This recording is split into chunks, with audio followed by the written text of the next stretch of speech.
Urban మండలం గోరింట్ల గ్రామంలో SC colony వాస్తవ్యులు బోడపాటి ఎలీషా కొద్ది రోజుల క్రితం ప్రమాదవశాత్తు గాయపడ్డారు. ఈ విషయం తెలుసుకున్న వెంటనే వారిని కలిసి పరామర్శించి వారి యోగక్షేమాలు అడిగి తెలుసుకుని వారికి అన్ని విధాల అండగా ఉంటానని హామీ తెలిపిన ప్రతిపాడు నియోజకవర్గ వైఎస్ఆర్ కాంగ్రెస్ పార్టీ ఎమ్మెల్యే అభ్యర్థి వలసాని కిరణ్ కుమార్.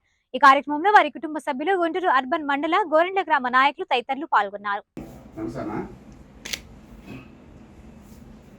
అన్న పాప ఎప్పుడు చెప్పిండు కుదరట్లా అన్న నామే కోపడుతున్నాడు చెప్తే రావి రెండు ఫ్రెండ్ వీళ్ళిద్దరు క్లాస్మేట్స్. పేరేంటన్నా? వేణుగోపాల్. పెద్దమా అంటే ఈ పతానాలు కడతారు. ఒక 10 మంది ఉన్నారట పెద్దలు కుల పెద్ద.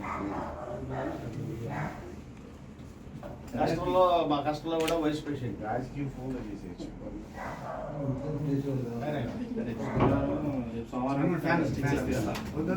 వద్దన్నా వినట్లేదా అని పాప